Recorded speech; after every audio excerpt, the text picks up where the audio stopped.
energy is reduced significantly in some cases. And that means it also, it's not just that household that benefits, it's the environment that benefits as well.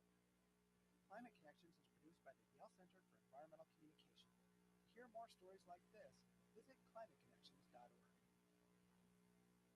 Hi, this is Sarah from Chicago, and you're listening to 1029 KXOK.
Serving the St. Louis radio market since 1938, KXOK LP St. Louis. Listen live at 102.9 FM, online at kxok.com, and on the free Odyssey app, including Alexa. Just say, Alexa, play KXOK. And on Google Assist, just say, hey, Google, play KXOK. KXOK FM 102.9. Public News Service NOAA Newscast, December the 14th, 2023. I'm Mike Clifford. A high-stakes global climate conference wrapped up this week with new agreement concerning fossil fuels in place. But it wasn't just elected leaders having talks. Environmental justice advocates from Minnesota are reflecting on their participation. At the two-week-long COP28 summit, some 200 countries agreed to a more aggressive push in phasing out energy sources like coal. Underneath those high-profile negotiations were discussions about helping underdeveloped countries affected by climate disasters. Carolina Ortiz with Minnesota's Communities Organizing Latino Power in Action says it aligns with COPAL's desire to make environmental justice a priority. We need to continue pressuring our world leaders to do better and to continue making sure that we're putting community lives before profit. Earlier in the conference, leaders agreed to establish a loss and damage fund of nearly $800 million for smaller nations vulnerable to climate change. I'm Mike Moen. Meantime, the House voted Wednesday to formally open an impeachment inquiry into President Biden, pushing forward with a year-long GOP investigation that has failed to produce evidence of anything approaching high crimes or misdemeanors. That from the New York Times. Republicans said the vote was needed to give them full authority to continue carrying out their investigation amid anticipated legal challenges to the White House. Democrats have denounced the inquiry as a fishing expedition and a political stunt. Hi, this is Sherry, and I'm from St. Charles, Missouri, and you are listening to 1029 KXOK. Hello, all you happy people.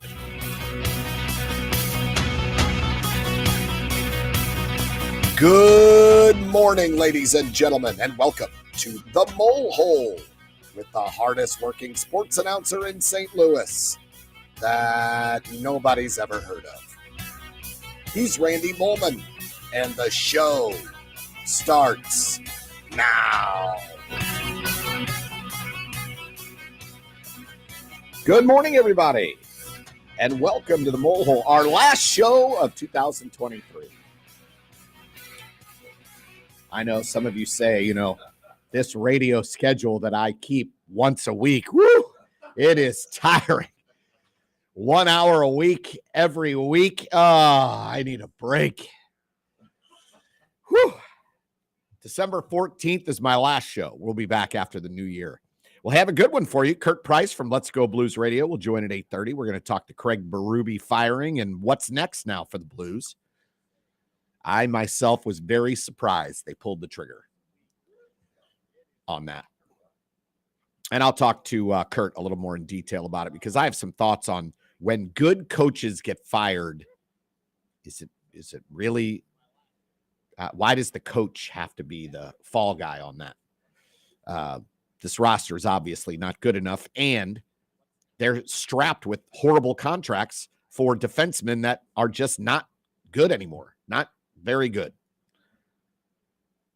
And they can't make any moves because all these defensemen have right of refusal for a trade. Torrey Krug, they had him traded, and he was like, nah, I don't want to be traded.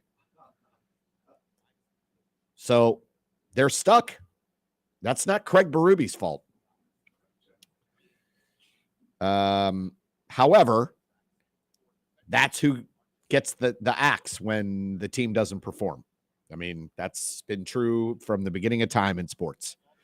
So it stinks because he's a great coach, but he's not getting anything out of this team, and he didn't last year either. And it's time to make a change, I suppose. I just think if you're going to be patient in rebuilding the roster, why don't you be patient with the coach that can coach the roster once it gets rebuilt? Everyone is always quick. I heard something the other day that makes sense. You look at a guy like Jerry Jones in the NFL. He stuck with head coach Jason Garrett for a long time, even though they didn't win playoff games and didn't go to NFC championships. Fans wanted him fired. He's not getting us there. Jones stuck with him. Stuck with Dak Prescott. Now Dak Prescott's having a huge year for Dallas. Mike McCarthy, everyone last couple of years, the guy can't manage games. Maybe he's not good enough. Maybe the game's passed him by. Now Dallas is one of the best teams in the league. Sometimes patience is a virtue, obviously, and you can reward leadership with patience. People don't want to be patient anymore. What would Mizzou football look like today if they weren't patient with Gary Pinkel? His first 2 years, they were not good. Under 500, no bowls. Third year, they go to a bowl game with Brad Smith. All right, Mizzou's on the rise. Here we come. Step back his fourth year. They were under 500. As a matter of fact, if I remember correctly, they were winning or tied at halftime in 7 losses that year. At halftime or in the second half. And they ended up under 500, didn't make a bowl in his fourth year. So he took a step backwards. Mike Alden and Mizzou stuck with Gary Pinkel. Look what happened. They turned into a relevant national program that ended up, because of that relevancy, landing in the SEC. And that takes me to my first subject. I mean, come on. This is a thing of beauty.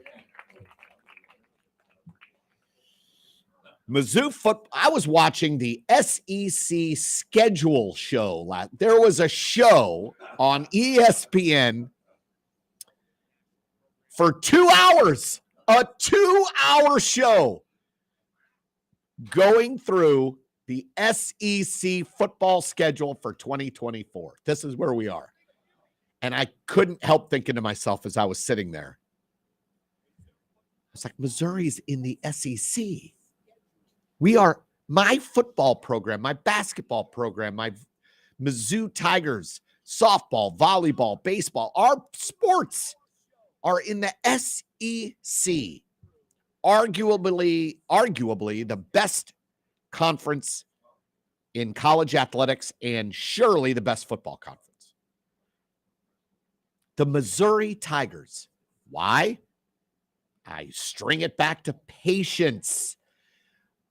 I mean, I'm tethering it all together on my last show. Patience with Gary Pinkel is why the Mizzou Tigers and Mizzou sports are in the SEC. That football program being relevant, nationally relevant, and of course a new TV market for the conference. You're going up to the combined markets of Kansas City and St. Louis, which is arguably Mizzou country. So, and all of Missouri and the outlying states, Metro East and blah, blah, blah. Anyway, point is that patience by Mike Alden to stick with Gary Pinkel and have Gary Pinkel take this program where he took it. 4 conference championship games, 2 in the Big 12, and then to immediately go to a SEC championship game in the second year and third year in the conference. More SEC championship games than half the conference since Mizzou joined. That patience, willing to wait, willing to let it build, and then letting your coach not only add the recruits and build the program, but then coach those athletes up. You remember Mizzou's recruiting classes were in the mid-30s with Gary Pinkel. He turned 2- and 3-star players into NFL players. Anyway, I couldn't help thinking last night, watching this, a show about scheduling football games, and thinking to myself, man, my Missouri Tigers are a part of this hype machine, this brand, Missouri. And they had some good things to say last night about Missouri on the show. Talking about Missouri play, I'll get to the schedule, but they play at Alabama next year in the regular season. And Joey Galloway interrupted during that discussion of those week's games. And he said, hey, I don't know that we're paying Missouri enough attention.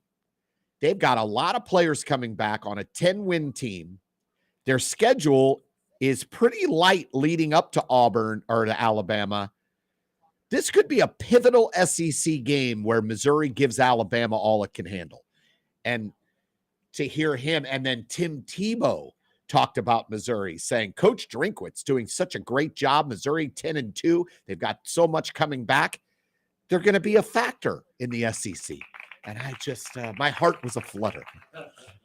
I was just so proud to be a Mizzou Tiger fan last night, just knowing that this huge mammoth college football hype machine in Missouri's right in the thick of it. So great. Anyway, let's look at the schedule because the schedule has been released. Mizzou starts the season with 4 straight home games, just like they did this year. Murray State, Buffalo, Boston College, interesting. I don't know that Boston College is that good, but look, it's an ACC opponent, and they beat us at their place a couple years ago in overtime. And then Vanderbilt.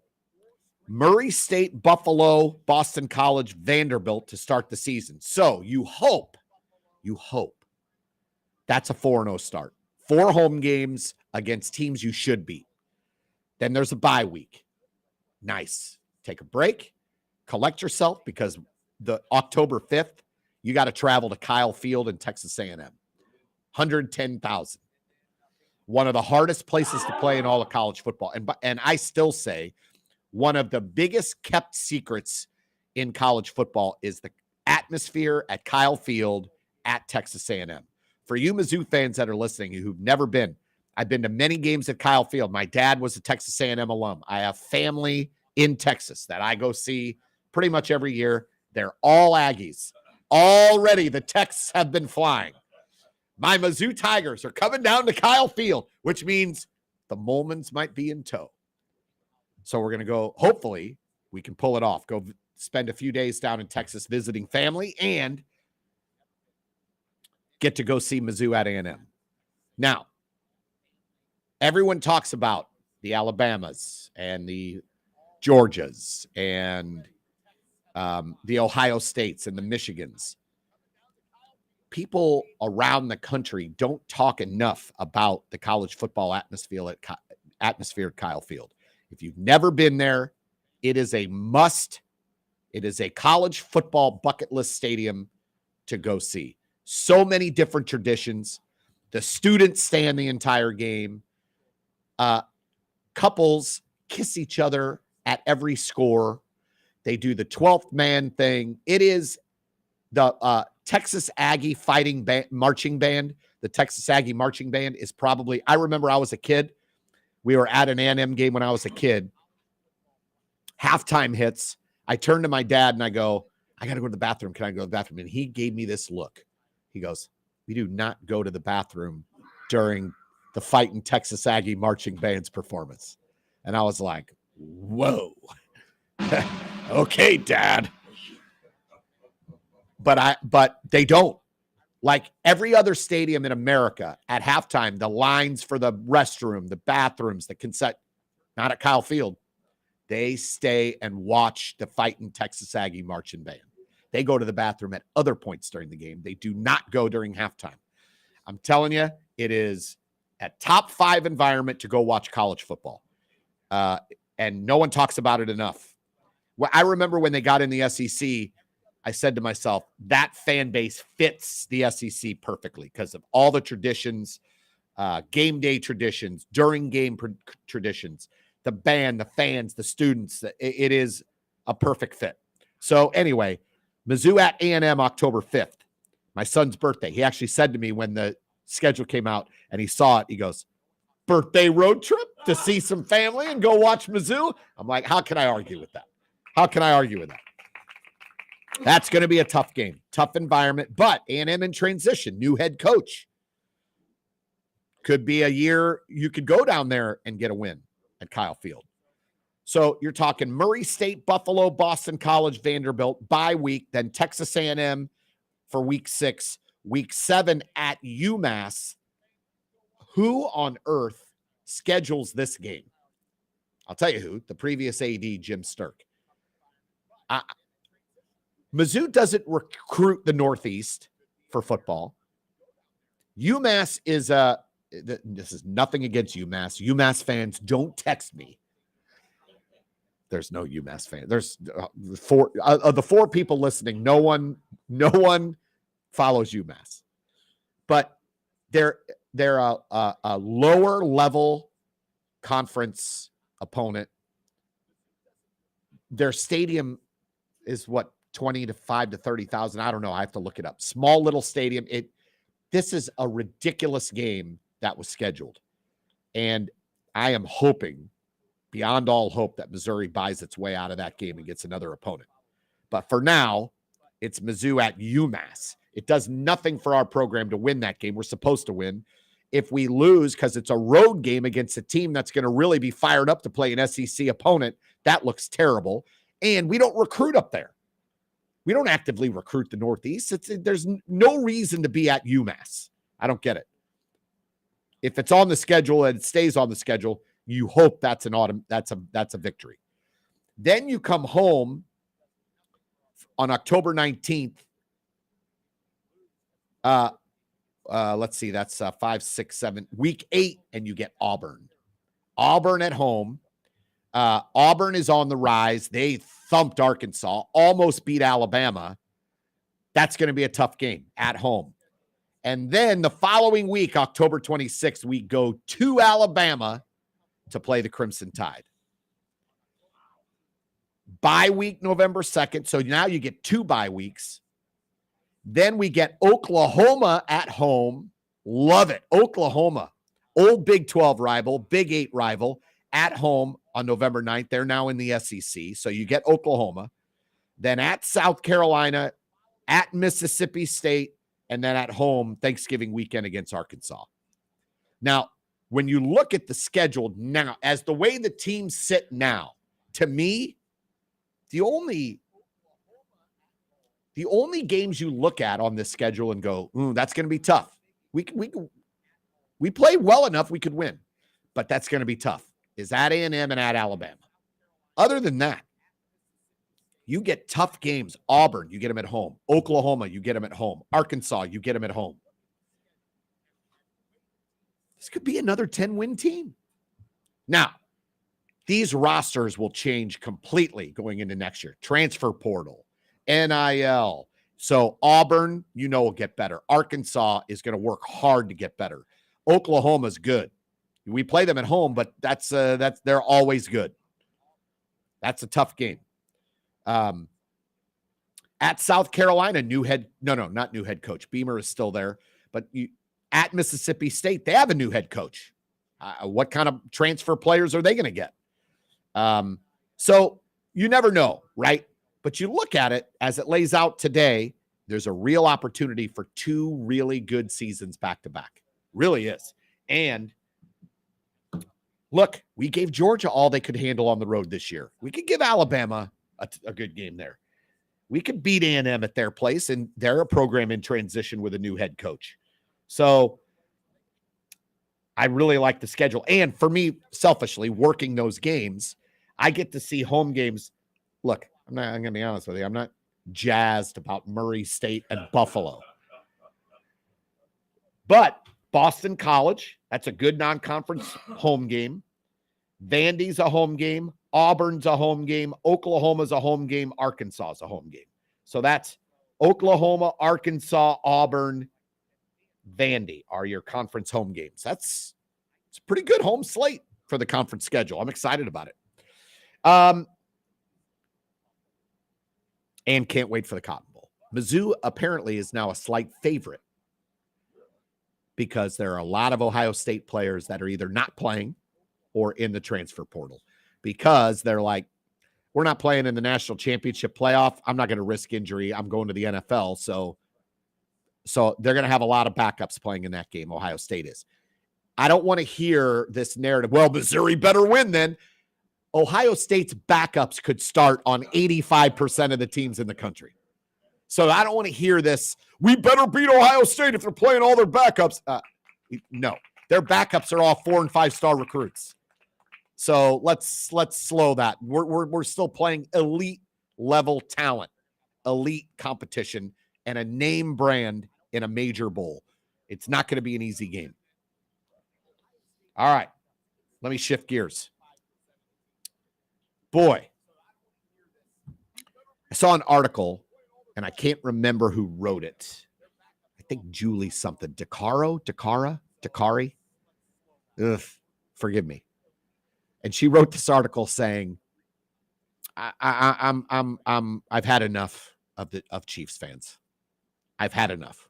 National writer. And I read the article smiling ear to ear.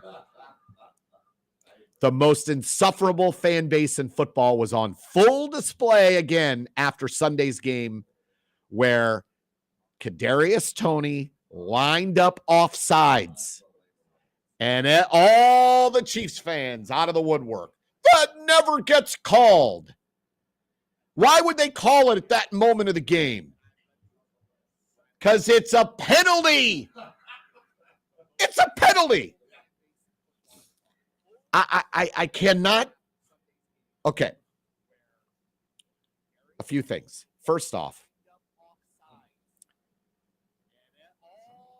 the next day, Dan Orlovsky, national analyst on ESPN, went through 5 or 6 different plays in that game where Kadarius Toney technically lined up offsides.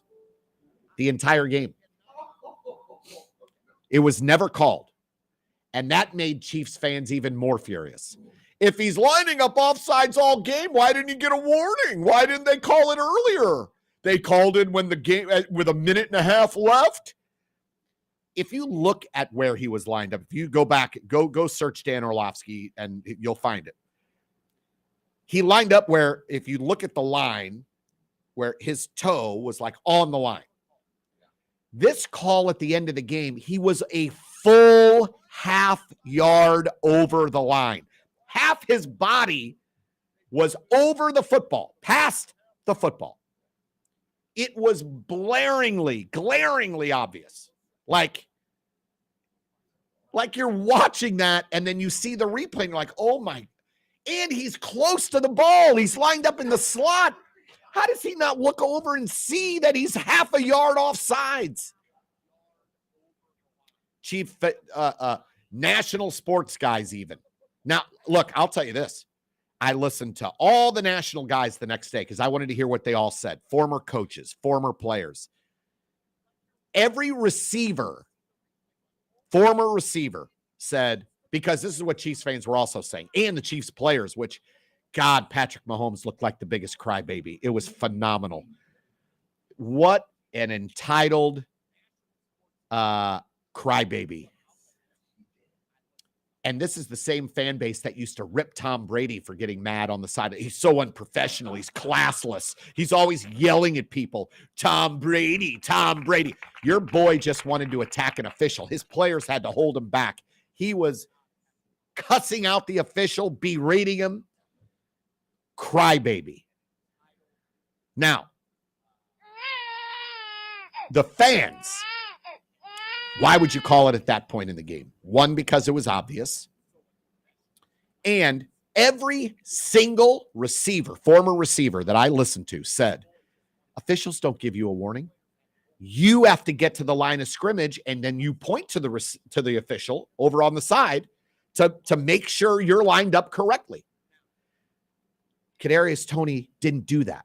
And not only that, he walked up to the line of scrimmage and actually did point to the official and then didn't look at him. Like pointed at the official and then looked back.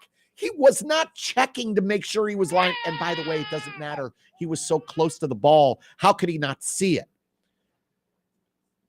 And every former receiver said, they don't give you a warning. They don't walk up to you before the ball is snapped and say you're lined up off sides. They don't give you a warning. You check with them. It's your responsibility as a receiver to check with them. Coach Andy Reid said he gets warnings. Offensive linemen get warnings, not receivers who are split out. They have to check with the side judge. Offensive linemen will get warnings for starting early. You've seen that. Their right tackle has the most false start penalties in the league because he jumps early. It is a joke that these dummies are so angry about this call when it was and by the way, and then the next night on Monday Night Football, that now Chiefs fans are posting pics of other wide receivers who have a toe on the line. It's not the same. He was a full half yard. The officials had to throw the flag because it was egregious. Had he had his toe on the line like he did for much of the game and they didn't call it, they wouldn't have called it. It was an egregious penalty. It should have been called. If the Chiefs have any argument, they should continue to fight and argue about the week before when the Green Bay Packers clearly had a defensive pass interference against the Chiefs and it wasn't called. I'm not complaining. But the Packers clearly at the end of the game, defensive pass interference wasn't close. Chiefs would have had it 1st and goal with 40 seconds to go, and they would have probably tied the game and won it against Green Bay. That was a flag that was missed. I could see your angst there. You cannot argue about an official not making a call at a certain time of the game. If it's a penalty, it's a penalty. I don't like this. Well, at that point in the game, the officials should really put their whistle away. Put their whistle away. If it's an egregious penalty, blow the whistle. I don't care when it is. Several years ago when the Rams got to the Super Bowl, it was an obvious pass interference call against the Rams versus the Saints, and the official put his whistle away because it was late in the game, and it was egregious, and it allowed the Rams to get to the Super Bowl. They ended up winning that game and the Super Bowl based off of that penalty. Stop it with the you can't blow the whistle at that point in the game. If it's a foul, it's a foul. If it's a flag, it's a flag. That was an egregious penalty. Stop your crying. I'm going to go to break in about 30 seconds so we can get to Kirk Price. But I have one more thing to say. These same fans are the ones who complain about Tom Brady complaining and screaming at people. And Patrick Mahomes, man, I get it. He's competitive. And by the way, I call him a crybaby today, but I get it. He's a competitor. He wants to win, just like I got when Tom Brady would be caught on the sidelines yelling at people. How about Chris Jones, Chiefs defensive tackle, yelling at his positional coach last week? The coach threw his clipboard on the ground. They were screaming at each other. Players get emotional during the game. Patrick Mahomes was emotional. He was mad. I get it. Totally get it. I don't care that he went off. What I do care about is the hypocrisy around it when everyone's like, Tom Brady's classless because he's yelling at it. These are Chiefs fans who said this to me. And now they are supporting that behavior when Patrick Mahomes does it. Don't be a hypocrite. Patrick Mahomes is in the heat of the moment. I get it. He got emotional. He apologized. He said, look, that was uncalled for. I shouldn't have done that. He's a class dude. He just lost it in the heat of competition. And by the way, your Chiefs are still going to be the number 1 seed. All this hemming and hawing about, they took a give me. The Chiefs have the softest schedule the remainder of the season. They play terrible teams. They play the Patriots, the Chargers without Herbert, the Raiders. Dude, the Chiefs are going to end up as the number 1 seed because the Dolphins have a tough schedule and the Ravens have a tough schedule. So all this crying, stop crying. It was a penalty, and your team is going to be the number 1 seed when we get to the playoffs because they have the weakest schedule down the stretch. Jeez, unbelievable. This is why you're insufferable fans. This is why people don't like Chiefs fans. All right, rant over. But we are going to talk a little St. Louis Blues. Craig Berube was fired yesterday. We're going to talk about it with Kirk Price from Let's Go Blues Radio after the break here in the Mole.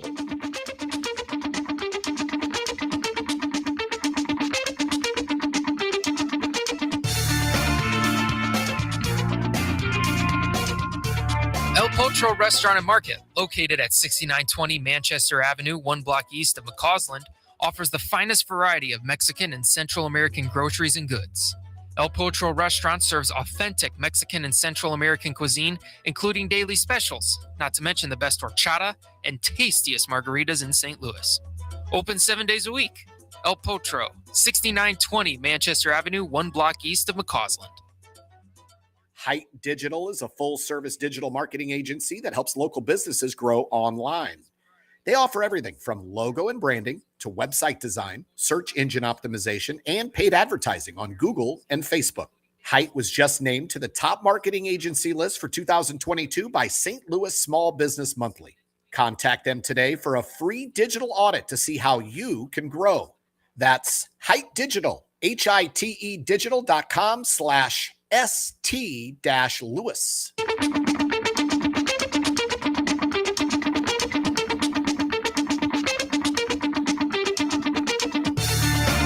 We are back in the mole hole, everybody. Welcome to the show, and welcome to the show. Welcome to the show, and welcome to the show. Kurt Price from Let's Go Blues Radio. Kurt, what's going on, my man? Well, I just thought I'd call in and talk some pickleball today, Randy. What do you Oh, say? yeah, we're going to talk Blues news pickleball? Love it. I think we're going to, I mean, there's no blues news to talk about, right? No. Oh, my goodness. All right. So let me throw this out because, okay. I talked at the top of the show today about patience. No one's patient anymore. And as it relates to coaches, as it relates to even front offices around sports. I do feel like in this instance, the Blues were patient, right? Because the Blues were not very good last year, and they're not very good this year, and a change had to be made. However, I really do hate the thought of firing a good coach when that good coach is hamstrung by the roster and the salary cap that he's been dealt and the cap number he's been dealt. Right? I mean, is that, do you think that at all? Or did you think, this was it, this is time for him to go? For me, it's a hard pill to swallow when the issues with this team are typically due to the construction of the roster. Yes. I'm not sure exactly. Yeah, and that falls on Armstrong, not Berube. And Doug Armstrong and Tom Stillman both said prior to the season that they felt this team was in a retool, and they saw this team as a middle third of the league team. Right. That would hopefully be near the top of that middle third and competing for third place in the division or a wild card spot. And that's kind of where they are. Yeah, right that's now. what I was going to ask you. Isn't that where they are? Yeah. Pretty much. They're 1 point out of the wild card this morning, and that's after a 4-game losing streak. So it's, I mean, if the team is meeting Armstrong's own preseason expectations, then people have to wonder, why is he firing Berube for the team's performance when the team is performing as expected to him? That's, I mean, you can point out things that are wrong with this team and they're justified and there are issues with this team, but I'm not sure what Berube was supposed to do about that. You know what I mean? It's just kind of a weird thing. Berube's a good coach. I'm not really on board with this. I know some people are. Some people want him and Armstrong gone. Some people would rather have Armstrong gone. But at the end of the day, I'm not sure what Berube was supposed to do. Now, granted, there are some things that you could say, well, the coaching is the problem. Is that the power play is god awful. It's just terrible. It's the worst power play the Blues have ever had that I can remember. Right, but then at that point, don't you just go to Berube and say, all right, well, you'll know obviously more than I do. This is why I have you on the show. There's a coach on staff that is responsible, with Berube, of course, with constructing and building your power play. And so, yeah. So why is that coach still here?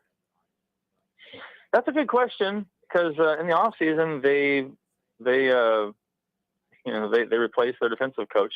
Yeah. So and rightfully so. The defense was terrible. And honestly, the defense has been noticeably, markedly improved this season. It's performing better. Parayko is better. People like to rip on Krug, but Krug has been better this season. Noticeably so. So, the power play is, and they did bring on Brad Richards a few days ago as a consultant, which was announced at the press conference yesterday with Doug Armstrong, right? To consult with the power play. So he's not on site or anything. He's just remotely the next day critiquing the power play and checking in with Steve Ott and making suggestions. So that's, and Brad Richards is a former NHL player, so he's got a lot of experience in this area. Right. So we'll see if that does anything for the power play. So I don't know. They are making moves, a small move there to help with that. So that's something. But but yeah, I mean, it's good. I was going to say, part of that power play consistently getting worse is also the loss of players that excelled on the power play, like David Perron and like Tarasenko, and you have no threat, other than maybe Thomas and Kyrou, but you have no threat to snap a one-timer from a slot position or you know what I'm saying? Like there's no one they turn to where you can count on getting one or two quality shots on goal during a power play. Again, so to me, it just goes back to the players. Sometimes in that instance, it's part of it, not all of it, but part of it, right? Well, they do have some highly talented, skilled players that should be performing on the power play, and they're just not. Kyrou, Thomas, Buchnevich. Yeah. They have a Krug, who is a power play quarterback. They have Perunovic, who is a young distributor of the puck.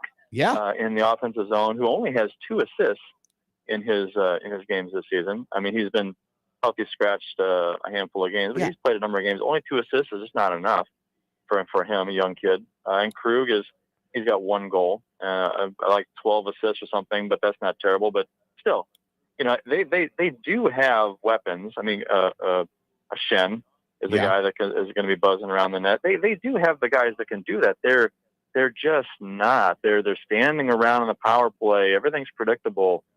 They're not creative on the power play. They're passing up good chances to try and make that perfect play. It's puzzling because there was a stretch of 3-4 games during the season where they weren't generating a ton of shots in the game as a whole, and they weren't scoring a lot of goals. And you could tell that the mindset was, okay, we just need to shoot the puck more and get more pucks on net, and they did, and they were successful, and they kind of got away from that again.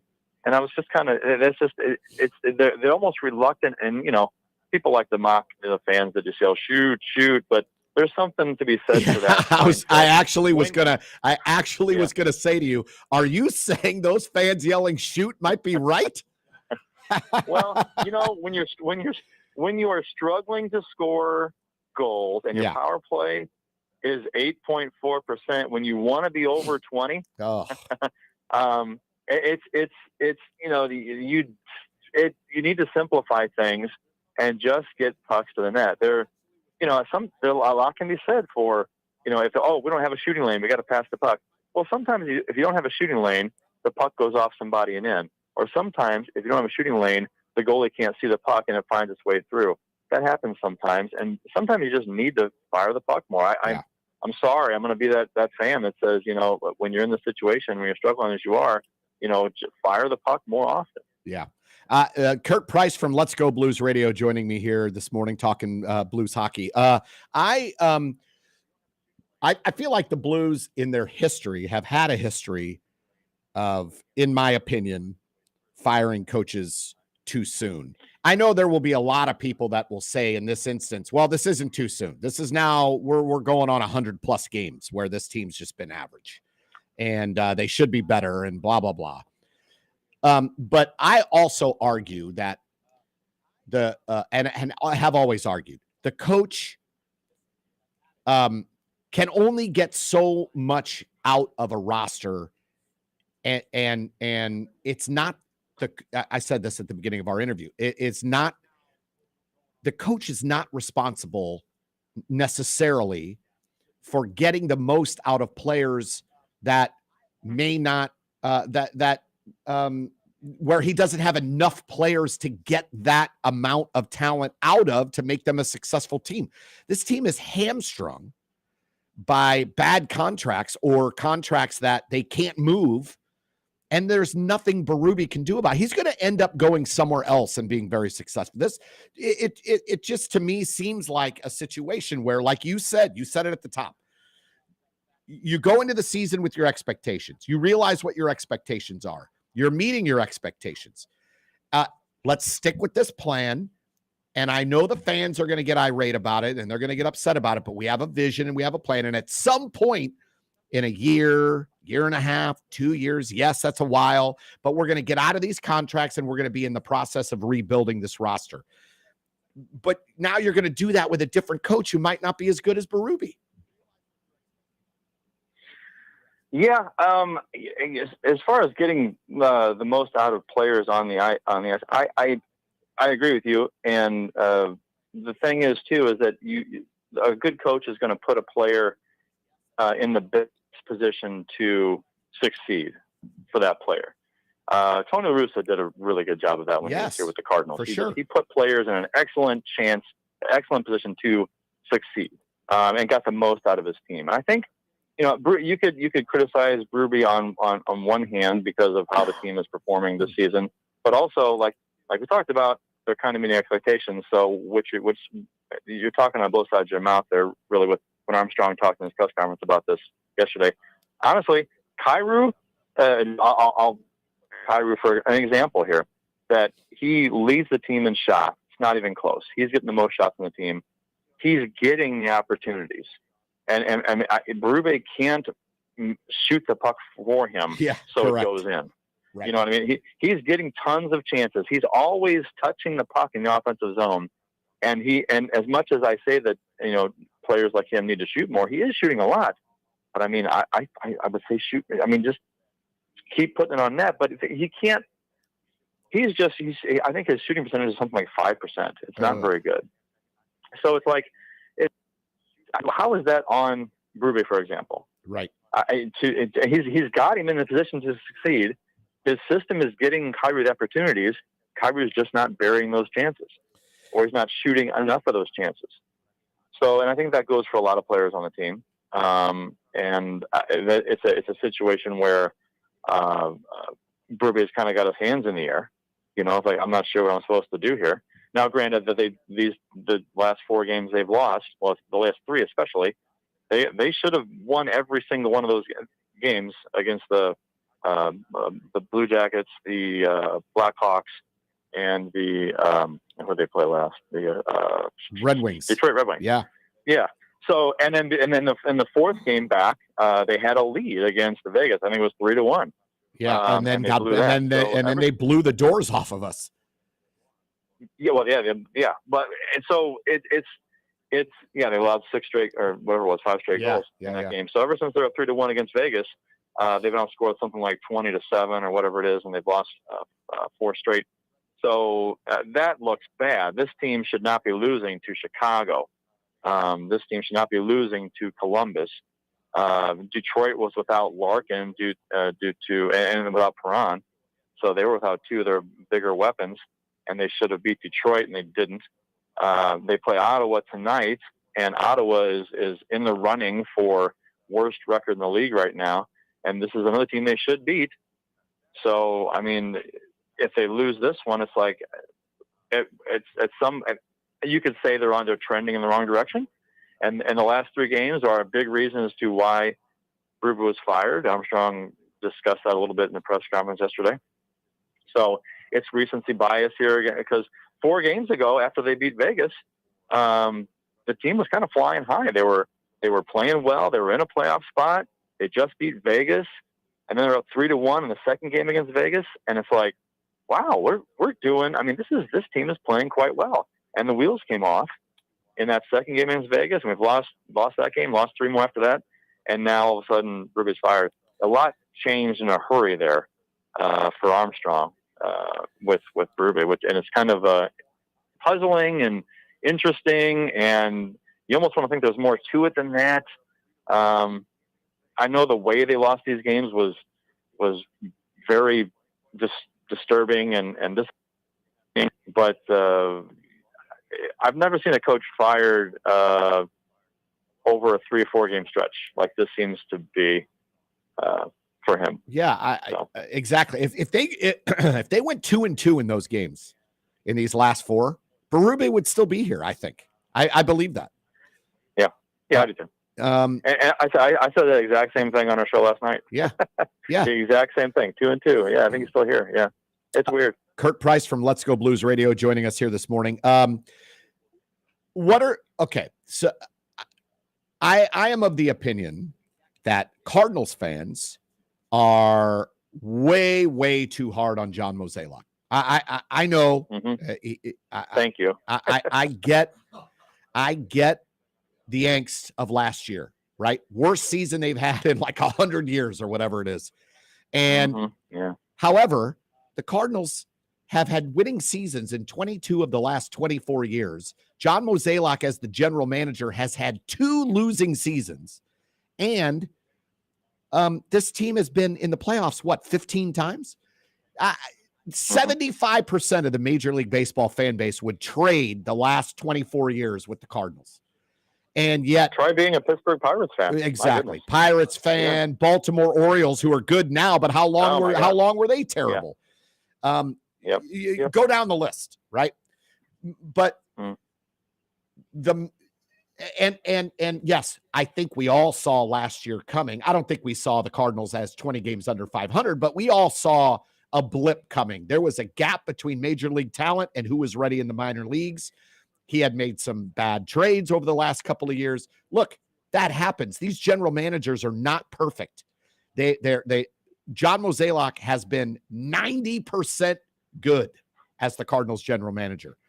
I feel similarly about Doug Armstrong, but I do feel like the last couple of years he's hit his blip, and I think fans are starting to take note of that too, especially now that Berube got fired, and now people are starting to look into a little bit more of what Doug Armstrong's done, especially contract-wise over the last couple of years, and are starting to wonder if maybe he should be the one who goes. So I was just, it's a long question for you, but what are your thoughts on Doug Armstrong? Because again, I'm still confident in him, just as I was confident in Berube. I do feel like he's made a couple of mistakes the last few years. I'm not near as down on Armstrong as some people are. I'm kind of, I think I'm with you on this. His record with the Blues should speak for itself. He, up until last season, he had, I think it was the most over his time with St. Louis since 2008. I think it was, he's had the most points in the Western Conference of any team. Something like 3rd overall in the NHL since he's been here. Fantastic. Yeah. I mean, fantastic. His teams were consistently good, challenging for the division, continually in the playoffs, and winning a cup. My God, So I think people are just, it's the vocal minority, I believe. Oh yeah, for sure. You can't judge the entire fan base from what you see on social media. I get that. No, and people like to. But sure. I mean, and that's what you see and hear though, because you don't hear the quiet, content fans. They're not. You're not online. Running their mouths too much, but. It's really hard to be really good every single year, every time. I mean, it's sports. You can't do it. You're going to have ups and downs. And I think, to be honest, Armstrong was due for a down, especially coming off the Cup championship. You've got a roster that teams just can't keep Stanley Cup rosters together. It's hard. And you're a really good team. Contracts come up. Players want more money. You got a salary cap. Players move on. You got to trade guys. A couple of moves were made that didn't work out as well as hoped. Petrangelo left. that's a whole show in itself. Oh yeah, that we was could talk about. Yeah, that. we could argue that was the beginning of what we're seeing today. But yeah, and it's yeah. Go ahead. What I was going to say to you was, here's the other thing that people don't talk about. When you're a general manager and you're really good at your job and you've made deals with teams throughout the league to build championship rosters, when you go back to those teams or go around the league to make more deals, those general managers take a step back because they say, whoa. This guy just fleeced so-and-so to get Ryan O'Reilly. This guy just fleeced maybe not fleeced, but you know what I mean? Like, general managers take note of other general managers who make deals that end up working out. And Mozeliak has to deal with that too, I'm sure. And how many deals did he make that ended up getting the Cardinals in the playoffs? I do that's a part of this equation that people don't talk about. Very good general managers, as they get a little older and more seasoned after they make deals, they're going to find it harder to make deals going forward because those general managers are like, wait a minute, I don't want to get fleeced by Armstrong like so-and-so did and so-and-so did. You know what I mean? Yeah.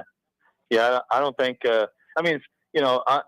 getting fleecing Shen from Philadelphia by giving him Laterra and a draft pick, that's, I mean, my goodness, to unload Laterra for Shen, and then to the whole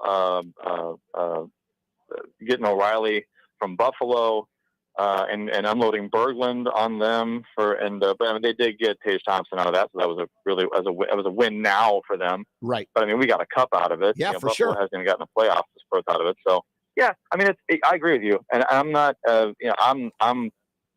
I'm not on the Fire Armstrong boat. Never have been. He's one of the best GMs in the NHL. I think people need to, the knee-jerk reactions by a lot of fans. And he is responsible for the roster. I totally, and he took responsibility for it yesterday during the press conference, as he should. He needs to fix it. I don't want him gone because you bring in another GM and then he's stuck with this roster. What's he going to do with it now? Yeah, exactly. Yeah. So, I mean, I'm completely behind Armstrong as far as letting him see this through. Give him a few years to see these contracts out, maybe try and improve the roster any way he can, and we'll see where we are. I think he's earned that with all he's done with this franchise since he's been here. I think bailing on him because of the last year and a half or whatever it is, I think, way too knee-jerk. You'd be bailing on a really, really good. And the Blues have done this in their history continually. They give up on goalies too soon. They give up on coaches too soon sometimes. It's just, sometimes, like you preached coming out of the break, it was just, be a little more patient. The knee-jerk reactions, I think, a little uncalled for. Yeah. Understand where you are, which they did. Tell the public where you think you are, which they did. Meet those expectations, which they've done, and then fire your coach. I don't. I just think it's I don't like it. I think it's a bad move, and I feel like as Armstrong gets out of the situation that he's gotten himself in over the last 2 seasons, as he builds that, it would have been really beneficial to have a great coach to coach the team that he's going to build in the next year or two. But all right, what do I know? All right, we only have a couple more minutes. I did want to ask you, what do you know about Drew Bannister, who's coming in to be the interim coach? Well, he was the head coach for the Springfield Thunderbirds, the Blues AHL affiliate, and had some success down there. Went to the final a couple years ago. He's got I forgot, I don't have his record in front of me, but it's something like he's well over 500 down there. He's done a good job with that team. So and he knows a lot of these. Coach. He knows a lot of these young guys, right? Yeah, he does. So, he's the interim coach, and Berube pretty much said that, he's not, I mean, he said he was a candidate because everyone's a candidate. The job's wide open, but you got the feeling he hinted that they're really looking for someone else for this job, even though he is a candidate. So we'll see how that goes. There's no timeline on replacing Berube, permanently. So they'll interview some people and they'll look around and they'll see what they can find. And And I'm very curious to see who they're, Gallant's out there, former coach, pretty good coach. Andy Strickland tweeted out yesterday, just the letter Q. Yeah. I don't think, that's a whole show in itself, right? Bringing Coach Quinville back in here after everything that he did in Chicago, that the controversy there. So I don't think a lot of people want that. So it'll be interesting to see who they bring in, and in which direction they go. Whether it be a younger coach or a veteran, older coach. I'm just gonna sit back and enjoy the show and see who comes in, but and we'll talk about it. Last question, real quick. What does the next year or two look like for this roster? Like,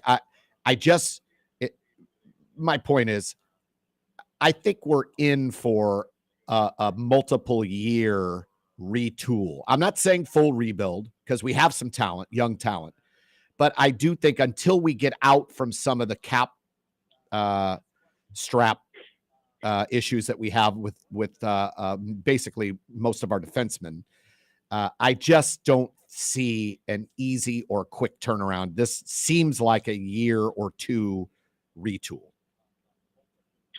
Well, Scandella comes off the books next season. Okay. His contract. So that's a little bit of money they can free up on defense. A player who I thought they should have bought out, even though he's played pretty well this year. And the defense, and let's give credit to the defense. We talk about the contract issues on defense. Whether right now, about no trade clauses, they can't move these guys. This season, they've been much better. The defense has been much better this season. So if they continue to play at a better level, then maybe the contracts on defense aren't as much of an issue because of the way they're playing. The contracts are only an issue because of last year and the year before, really. Yeah. They were playing poorly. So, but if they can play well, then the contracts won't be an issue. But coming up, the power play can't get much worse, so it's going to get better. Right. Kyrie's going to come around. Buchnevich is going to score a little more. The team is going to be a little better offensively. Hopefully, the defense continues to play well, and Bennington continues to play well, and the team levels out in some regard from where they're struggling right now. But I don't think they're a bottom-dwelling team. They're not going to, they might just miss the playoffs this season. They're going to be right there close to it. So, and maybe the next year too, they can't really make a whole lot of moves. Hopefully maybe some kids get called up from Springfield, next season. So we'll see. I think, they do have a few promising prospects down there. So, which I think we talked about on the previous show. Yeah. But I think the future, people want to blow up the entire team. I'm not there, and they can't, first of all, but I'm not there anyway. I like what we have coming up, and I like the team where it is now. So going forward, as far as this team goes. All right. That's Kurt Price. Kurt, thank you for joining us. We will talk again soon for sure. Kurt Price, let everyone know where they can hear your podcast. Let'sGoBlues.com's website. A lot of the links are on there. We do a live show usually every Wednesday evening, about 9:15 p.m. Jeff Ponder and media member Jeff Ponder and Bill Day, former CDC goalie. We do a live show every week, and we have a lot of fun with it. Usually a couple hours long. We just talk hockey and have fun, drink a little beer. It's a good time. Nice. I wish I could. Well, then I'd be doing some morning drinking. That probably wouldn't be good for me throughout the day. All right, Kurt, thank you, buddy. We'll talk again soon. Always a pleasure, Randy. Thank you. All right, that's Kurt Price. Let's Go Blues Radio joining us here talking about Craig Berube. I'm very sad to see it happen. I don't know. It would be nice to when this team gets the roster that it wants to have a really good coach, and maybe we'll have one at that point. But Berube was so good. All right. Thank you for tuning into the Mole Hole today. Everyone have a great holiday season. Have a wonderful new year. And we'll be back in the Mole Hole in 2024. So long, everybody.